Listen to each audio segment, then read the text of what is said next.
శ్రీమహాగణాధిపతయే నమః. సరస్వత్యై నమః. శ్రీగురుభ్యో నమః. హరి ఓం. శ్రీ కైవల్యపదము చేరుటకునై చింతించెదన్ లోకరక్షైకారంభకు భక్తపాలన కళా సంరంభకున్ దానవోద్రేకస్తంభకు కేళిలోల విలసదృగ్జాల సంభూత నానాకంజాత భవాండ కుంభకు మహానందాంగనాడింభకున్ పరమ పావన విశ్వభావన బాంధవ ప్రకరాననా శరధిశోషణ సత్యభాషణ సత్కృపామయ భూషణ దురితతారణ సృష్టికారణ దుష్టలోక విదారణ ధరణిపాలన ధర్మశీలన దైత్యమర్దన ఖేళన. శ్రీకృష్ణ భగవానుని దివ్య చరణారవిందములకు శతసహస్ర కోటి ప్రణామములు సమర్పిస్తూ పరమ పావనమై పుణ్యమైనటువంటి రుక్మిణీ కళ్యాణ గాథ. శ్రీకృష్ణ భగవానుడు రానే వచ్చాడు. రుక్మిణీదేవిని అమాంతం చేపట్టాడు. రథం మీద తీసుకొని వెళుతుంటే జరాసంధుడు మొదలైనటువంటి వారందరూ కూడా సైన్యం ఆయన మీదకు దండెత్తినప్పుడు బలరాముడు కూడా అక్కడ సైన్యంతో ఉండగా ఈ సైన్యం ముందు జరాసంధుడి సైన్యం మొత్తం ఓడిపోయింది. అనేక భయంకరమైనటువంటి యుద్ధం జరిగింది. అవమానంగా భావించాడు శిశుపాలుడు. తనకు కావలసినటువంటి భార్య శ్రీకృష్ణుడు తీసుకొని వెళుతూ ఉంటే అవమానం భావించాడు. ఎలాగైనా సరే శ్రీకృష్ణుని జయించాలి అని వెళుతూ ఉంటే జరాసంధుడు ఆపాడు. శిశుపాల ఆగు, ఇప్పుడు కాలం మనది కాదు. 17 సార్లు నేను మధురానగరికి ఒకప్పుడు దండెత్తినప్పుడు 17 సార్లు ఓడిపోయినాను. 18వ నేను గెలిచాను. ఒక్కొక్కసారి కాలం అనుకూలించినప్పుడు మనం వెనక్కి తగ్గడం మంచిది. ఈ భార్య కాబట్టి ఇంకో భార్య వస్తుంది, ఇప్పుడు వెళ్ళకు, ఇప్పుడు యాదవుల యొక్క కాలం బాగున్నది, యదు సైన్యం ముందు మనం ఎందుకు పనికిరాం, నా మాట విను అని తోటి సామంతులందరినీ తెలియపరచి అందరూ కూడా వెనుదిరిగి వెళ్ళిపోయినాడు. శిశుపాలుడు కూడా తన రాజ్యానికి వెళ్ళిపోయినాడు. అయితే ఎంతో వైభవంగా వివాహం చేద్దామనుకున్నటువంటి రుక్మికి తన చెల్లెనటువంటి రుక్మిణిని శ్రీకృష్ణుడు ఇలా తీసుకొని వెళ్ళటం సహించలేకపోయినాడు. తాను భీష్మకుడు పుత్రుడనని మహాబలవంతుడనని ఎలాగైనా సరే శ్రీకృష్ణుని జయించాలి అని తన చెల్లెని రక్షించుకోవాలి అని బయలుదేరాడు. ఆగు కృష్ణ ఆగో, టకటక టకటక రథం వెళుతోంది. ముందేమో శ్రీకృష్ణుడు, వెనకాలేమో రుక్మిణి. ఏయ్ కృష్ణ ఆగో ఆగో, మా సరివాడవా మా పాపగొని పోవా, ఏ పాటి గలవాడవు ఏ దివంశము. మా చెల్లెల్ని తీసుకొని పోవటానికి నీ వంశమేదిరా. మా సరివాడవా మా పాపగొని పోవా, ఏ పాటి గలవాడవు ఏ దివంశము. ఎందు జన్మించితివి ఎక్కడ పెరిగితివి, ఎయ్యది నడవడి ఎవ్వడెరుగు. మానహీనుడవీవు మర్యాదలెరుగవు, మాయగై కొన్ని గాని మలయరావు. నిజ రూపమున్న శత్రునివహంబుపై బోవు, వసుధేశుడవుగావు వావిలేదు. కొమ్మ నిమ్ము నీవు గుణరహితుడవు, విడువయేని విలయకాల శిఖా సమానసిత శిలీముఖంబుల గర్వమెల్లగొందు కలఘమందు.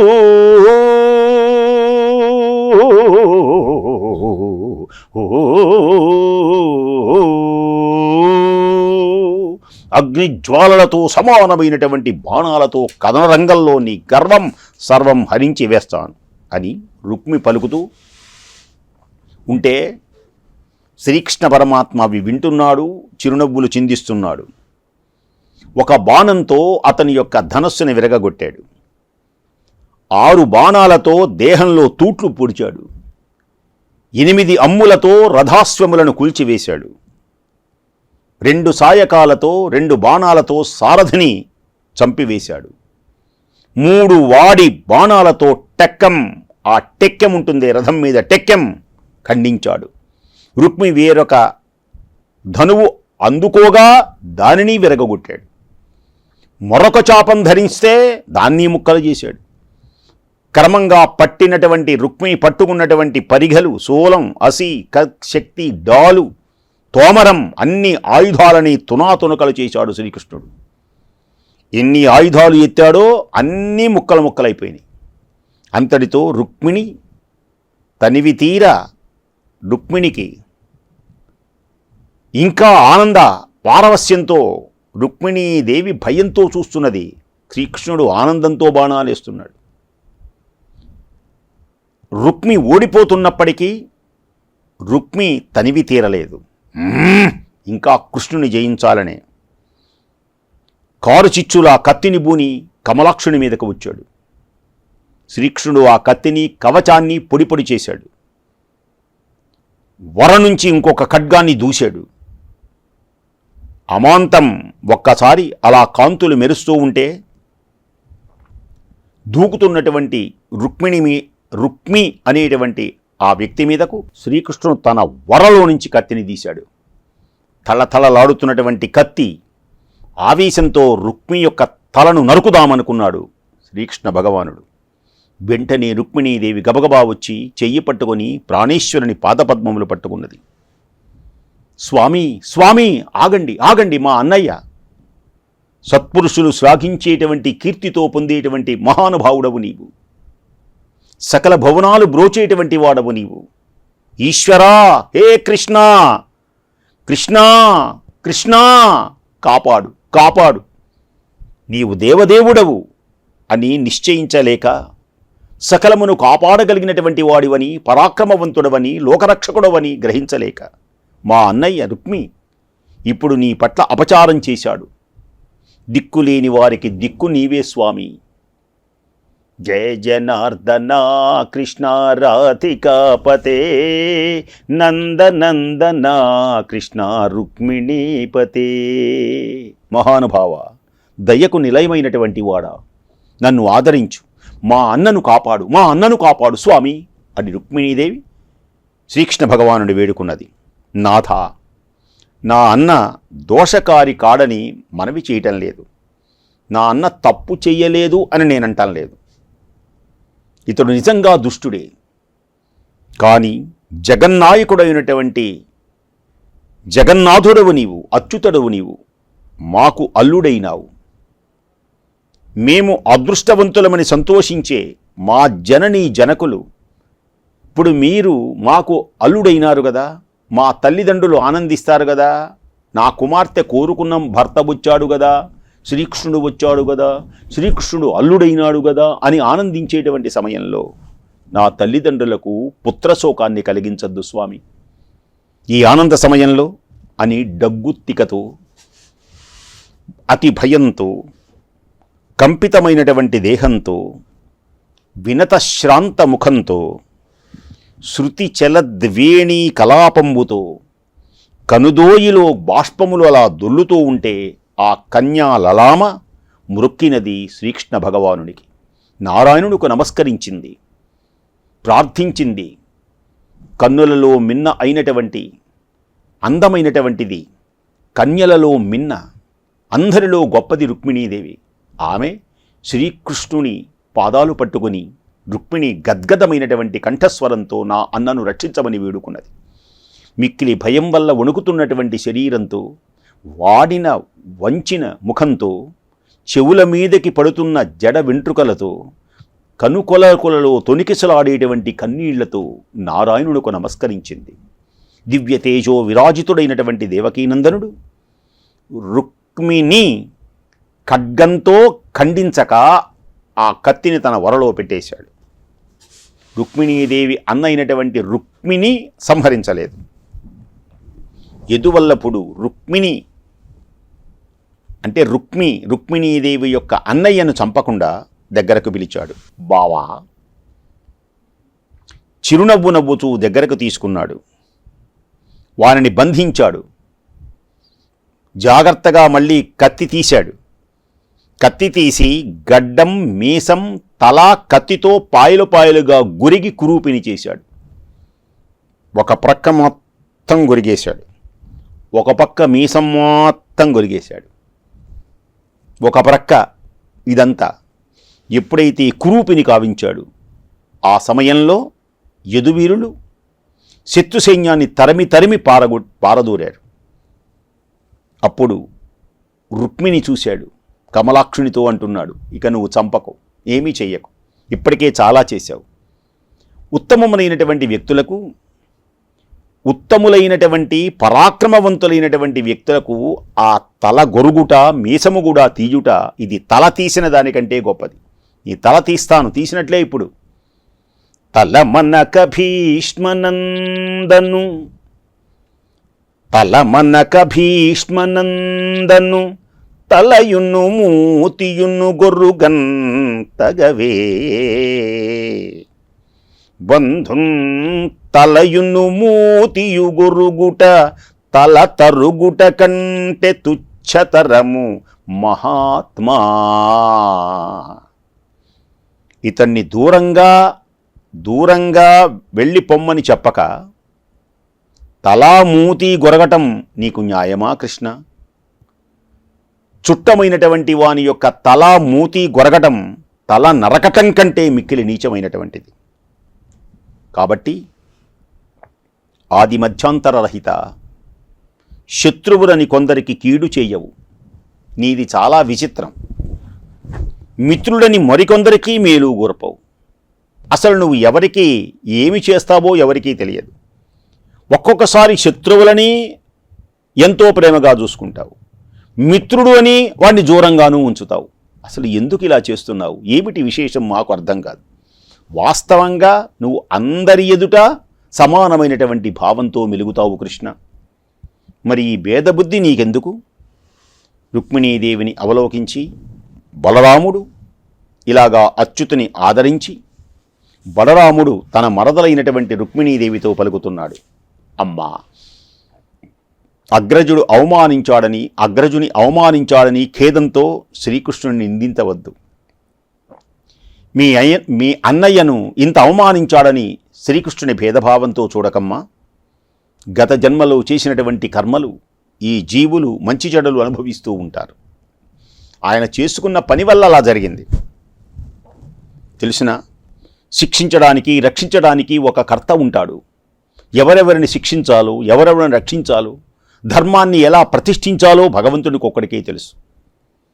నీ తోబుట్టువు కర్మశేషంతో ఇప్పుడు ఇలా ఈ విధమైనటువంటి పరాభవాన్ని పొందాడు. అంతేకాదు, మరే కారణం కాదు. చంపదగినటువంటి నేరం చేసినప్పటికీ కూడా బంధువులను చంపకూడదు. క్షమించి విడిచిపెట్టడమే న్యాయం. చంపితే పాపం వస్తుంది. అవమానంతో అసలే చస్తున్నటువంటి వ్యక్తిని మళ్ళీ చంపడం ఎందుకు? చచ్చిన పాముని చంపినట్లుగా. కాబట్టి తామరస గర్భుడు బ్రహ్మదేవుడైన దండనీతి ధరణీపతులకు విహితమైనటువంటి కృత్యంగా విధింపబడినటువంటిది రాజులకు దండించడం అనేటువంటిది విధి. బ్రహ్మదేవుడు విధించాడు. తప్పు చేసిన వాడిని శిక్షించాలి. ఇది పద్ధతి, రాజు యొక్క పద్ధతి. తప్పు చేసిన వాడిని నువ్వు ధ్యానించగానే నేను క్షమిస్తాను అనకూడదు. తప్పుకు తగినటువంటి శిక్ష పడాలి. అదే ధర్మం. రాజ్యకాంక్షతో తోబుట్టువాడే క్రూర హృదయుడై చంపుతుంటాడు. రాజ్యం, అన్నదమ్ములు కొట్టుకు చస్తారు. అధికారంకై పెనుగులాటలు అన్నాదమ్ముల పోటీ, భార్యాభర్తలు. అది రాజ్యకాంక్ష. మానవంతులు ధనమధాంధులైనటువంటి ధరణి కోసం, ధనధాన్యాల కోసం, అంగనల కోసం, ఆత్మ అభ్యున్నతి కోసం, ఐశ్వర్యాల కోసం అన్యులను హింసిస్తూ ఉంటారు. స్వార్థపరులు. ఒక ధర్మ మార్గం అనేటువంటిది ఆచరించరు. కనుక రుక్మిణీదేవి విను, దైవమాయ వలన దేహాభిమానం కలిగినటువంటి మానవులకు ఇది శత్రువు, ఇతడు బంధువు, ఇతడు తటస్థుడు అనేటువంటి భేద బుద్ధి జనిస్తుంది. దీని వలన దేహాభిమానం వలన. దేహాభిమానం వలన నావాడు పరవాడు ఇలాంటి భేదాలు కలుగుతాయి. భేదభావము ఉండకూడదు, కానీ భేదభావం దేహాభిమానం వల్ల కలుగుతుంది. నీటిలో సూర్యుడు, చంద్రుడు, ఘటాదులందు గగనం అనేకమైనటువంటి విధములుగా కనపడినట్లుగా ప్రాణులందరిలో ఆత్మ ఒక్కటే అయినప్పటికీ పెక్కు విధములుగా గోచరింపబడుతూ ఉంటాడు. గగన మార్గంలో ఒక సూర్యుడే, కానీ ఉన్నది ఒక సూర్యుడు అయినప్పటికీ వివిధ ప్రదేశాలలో వివిధ రకాలుగా కనబడినట్లుగా ఉన్నది పరమాత్మ అయినప్పటికీ అనేకమైనటువంటి రూపాలలో అనేకమైనటువంటి ప్రాణులలో గోచరిస్తున్నాడు. పుట్టుక, చావు కల ఈ శరీరం పంచభూతములకు నిలయమై ప్రాణ అపాన వ్యాన ఉదాన సమాన పంచవాయువులు సత్వరజస్తమో గుణములతో కూడినటువంటిదై అజ్ఞానంతో ఆత్మయందు కల్పింపబడుతుంది. దేహాభిమానం ఇది చాలా భయంకరమైనది. దీనివల్లనే అన్నీ కలుగుతాయి. ఈ పంచభూతాలతో, పంచప్రాణాలతో, పంచవాయువులతో, 3 గుణాలతో ఇలా కూడుకున్నటం వలన అజ్ఞానం ఆత్మయందు కల్పింపబడుతుంది. న్యాయానికి ఆత్మకు ఉండదు, కల్పింపబడుతుంది. ఈ దేహం జీవుణ్ణి సంసార చక్రంలో పరిభ్రమింపచేస్తుంది. అందుకని పుణ్యపాపాలు అనేటువంటివి, కష్టసుఖాలు అనేటువంటివి తనకి కలుగుతున్నాయి. లేకపోతే కష్టం సుఖం అన్నీ సమానమే తనకి. సూర్యుడు దేనితోనూ సంబంధం లేక ఉదాసీనుడై ఉండగా గోచరించే దృష్టి రూపం ఆత్మ ఉదాసీనమై ఉండగా శరీరమునందు చర్మము, చక్షువు, శ్రోత్రము, జిహ్వ 5 జ్ఞానేంద్రియములు, వాక్కు, పాణి, పాదం, పాయు, ఉపస్థానే 5 కర్మేంద్రియములు ప్రకాశమానమవుతున్నాయి. ఆత్మకు మరొక్క దానితో కూడిక గాని ఎడబాటు గాని లేదు. హాని వృద్ధులు చంద్రకళలచే గాని చంద్రుడు లేనట్టు చావు పుట్టుకలు శరీరానికే గాని ఆత్మకు కలుగవు. హాని వృద్ధి ఉన్నదే చంద్ర కళలకుంటాయి కానీ చంద్రునికి ఉండవు. చంద్రుడు ఎప్పుడూ ఉంటూనే ఉంటాడు. ఆ చంద్రునిలో ఉన్న కళలు తగ్గుతూ పెరుగుతూ ఉంటాయి. అలాగే శరీరానికే చావు పుట్టుకలు కానీ ఆత్మకు లేవు. నిద్రించిన వాడు విషయాల వల్ల సుఖదుఖాలు ఆత్మకు అనుభవింపచేసినట్లు జ్ఞానహీనుడు అసత్యమైనటువంటి అర్థములందు అనుభవం కలిగి ఉన్నాడు. ఎంత వేదాంతం చెప్పాడో చూడండి. సుఖదుఖాలు అనుభవించేటువంటిది శరీరమే, ఆత్మకు సంబంధం లేదు. అజ్ఞానం వల్ల కలిగేటువంటి దుఃఖాన్ని, అజ్ఞానం వల్ల కలిగేటువంటి దుఃఖాన్ని విజ్ఞానం అనేటువంటి చూపుతో విడిచిపెట్టు. జ్ఞానాన్ని, అజ్ఞానాన్ని తొలగాలి అంటే విజ్ఞానం కలగాలి. చీకటి పోవాలి అంటే వెలుతురు రావాలి. నీవు మతిమంతురాలువు, అజ్ఞానుల మాదిరిగా శోకించడం నీకు తగదమ్మా.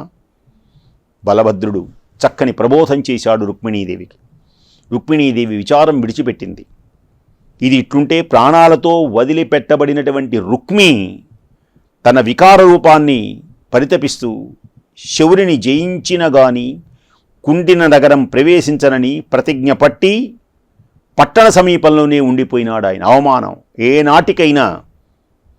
నాటికైనా శ్రీకృష్ణుని జయించే నేను పట్టణంలోకి వస్తాను కానీ లేకపోతే ప్రతిజ్ఞ చేశాడనమాట. అందరూ స్తుతిస్తూ ఉండగా శ్రీకృష్ణ భగవానుడు ఆనందంతో యదువల్లభుడు ద్వారకానగరకు ప్రవేశించాడు రుక్మిణీదేవితో. యదువల్లభుడు పురంలో పెళ్లి పనులు ప్రారంభమైనాయి. రుక్మిణీ కళ్యాణం. శ్రీకృష్ణమూర్తి రుక్మిణీదేవిని చేసుకుంటున్న అద్భుతమైనటువంటి కళ్యాణం. గాత్ర సంగీతాలు, వాద్యగానాలు, నాట్యాలు జరుగుతున్నాయి. ఇంటింటా ఆడవారు, మగవారు అందరూ కూడా చక్కగా అలంకారాలు చేసుకున్నారు. వివాహ మహోత్సవానికి ఆహ్వానాలు అందుకొని అవని ధవులందరూ కూడా అక్కడికి వచ్చారు. వారి గజవాహనాల గండ స్థలాల నుంచి స్రవించినటువంటి మదజలాలతో రాజమార్గాలు తడిసిపోతూ ఉన్నాయి. మంగళాచారానికై ద్వారపార్శ్వానికి పోక మొక్కలు, అరటిబోదలు కట్టారు. మామిడి తోరణాలు కట్టారు శుభశకునంగా. కర్పూర కుంకుమలతో రంగవల్లికలు తీర్చిదిద్దారు. అగరు ధూపాలు వేశారు. పూర్ణ కుంభాలు ఉంచారు. ఇంటి అరుగులను, తలుపులను, గడపలను చక్కని కంబాలతో అందమైనటువంటి అలంకారాలతో కైంకారం చేశారు. వింత వింత పూలతో, మేలుకట్లతో, రత్న తోరణాలతో, గాలికి రెపరెపలాడేటువంటి జెండాలతో ద్వారకా నగరం విలసిల్లింది. ఆనంద పారవస్యంతో రుక్మిణీదేవిని శ్రీకృష్ణ భగవానుడు వివాహం చేసుకుంటూ ఉన్నాడు. ధ్రువకీర్తిన్ హరి పెండ్లియాడే, ధ్రువకీర్తిన్ హరి పెండ్లియాడే, నిజ చేతోహారిణిన్ మానవైభవ గాంభీర్య విహారిణిన్ నిఖిల సంపత్కారిణిన్ సాధు బాంధవ సత్కారిణిన్ పుణ్యచారిణి మహాదారిద్ర్య సంహారిణిన్ సువిభూషాంబరధారిణిన్ గుణవతీ చూడామణిన్ రుక్మిణిన్. మహానుభావుడు వివాహం చేసుకున్నాడు శ్రీకృష్ణ భగవానుడు. అద్భుత ఆనంద పుణ్యప్రదమైనటువంటిది ఈ పద్యం వినటం చేత మీ ఇంట పచ్చని తోరణములు ప్రకాశిస్తాయి. సకల కళ్యాణములతో మానవులు సుభిక్షంగా అలరారుతారు. ధ్రువకీర్తిం హరి పెండ్లియాడే, నిజ చేతోహారిణిన్ మానవైభవ గాంభీర్య విహారిణిన్ నిఖిల సంపత్కారిణిన్ సాధు బాంధవ సత్కారిణిన్ పుణ్యచారిణిన్ మహాదారిద్ర్య సంహారిణిన్ ఘనభూషాంబరధారిణిన్ గుణవతీ చూడామణిన్ రుక్మిణిన్. శుభ సమయాన అందరి మనస్సులను హరించునది, ఆత్మోన్నతిని కలిగినది, గాంభీర్యం అనేటువంటి గుణాలతో ప్రకాశించేది, సకల సంపదలను కలిగించేది, సుజనులకు చుట్టాలను ఆదరించేది, పుణ్య సంచారిణి, దారిద్ర్య పరిహారిణి, కళ్యాణ వేషభూషణ ధారిణి, రమణీయ శిరోమణిని అయినటువంటి రుక్మిణిని శ్రీకృష్ణుడు చక్కగా వివాహం చేసుకున్నాడు. ఆనందం, దేవతలు పూలవానలు కురిపించారు. ఆయన యశస్సు నలుదిశలా వ్యాపించింది. అఖండ తేజో విరాజితులు, అపార కృపా వర్ధిష్ఠులు అయినటువంటి రుక్మిణీ కృష్ణులు, ఆ దివ్యమైనటువంటి ఆ రుక్మిణీ కృష్ణులకు ద్వారకాపుర వాసులు తమ భార్యలతో కలిసి మంచి మనసులతో కానుకలు తెచ్చి సమర్పించారు వారికి.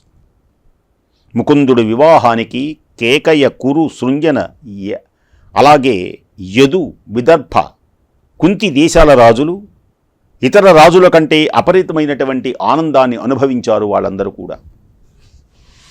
దివ్య తేజోమైనటువంటి రుక్మిణీ కళ్యాణం. శ్రీకృష్ణుడు ఈ విధంగా రుక్మిణీదేవిని తెచ్చి పెండ్లాడడం అనన్య సామాన్యమైనటువంటి కార్యమని ఆయా దేశముల వారందరూ రాజులు, ఆ రాణులు అందరూ ఆశ్చర్యచకితులైనారు. అనఘ ఆదిలక్ష్మి అయిన రుక్మిణితోడ క్రీడసలుపుచున్న కృష్ణుజూచి పట్టణంబులోని ప్రజలు ఉల్లసిల్లిరి ప్రీతులగుచు ముక్త భీతులగుచూ. ఓ పరీక్షిన్ మహారాజా, సుఖయోగేంద్రుడు పలుకుతున్నాడు. ఆదిలక్ష్మియే రుక్మిణీదేవి, శ్రీమన్నారాయణుడే శ్రీకృష్ణ భగవానుడు. అలా ఆదిలక్ష్మి అవతారమైనటువంటి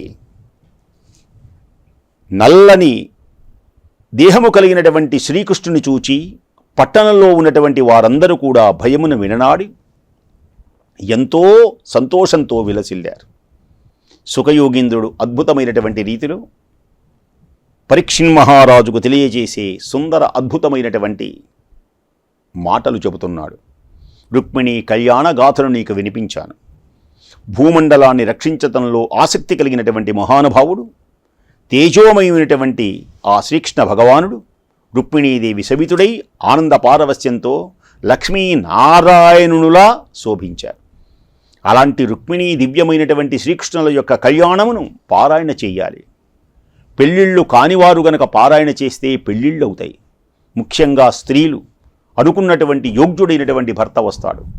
రుక్మిణీదేవికి ఎలాంటి అనుకూలుడైనటువంటి వాడు, తనను ప్రేమించేటువంటి వాడు, తనను ప్రేమించడమే కాదు తాను ప్రేమించినటువంటి కృష్ణుడు. భార్యాభర్తలు అంటే స్త్రీ అయినా అందమైనటువంటి భర్త రావాలి అని, తనను ఆదరించాలి అని, ఆయన యొక్క హృదయంలో తనే నివసించాలి అని ఆనంద పారవస్యంతో భావిస్తుంది స్త్రీ. అలాంటి కన్యలు ఎవరైనా సరే ఈ రుక్మిణీ కళ్యాణమును ఎవరైతే పారాయణ చేస్తారో సమస్త శుభములు కలుగుతాయి. అలాంటి పుణ్య దివ్య మహోన్నతమైనటువంటి కళ్యాణమును వినిన మీ అందరికీ చక్కని సౌభాగ్యముతో, పచ్చని తోరణములతో, శుభములతో, కళ్యాణ శోభతో మీ గృహములు కలకలలాడాలని మనసారా కోరుకుంటూ స్వస్తి.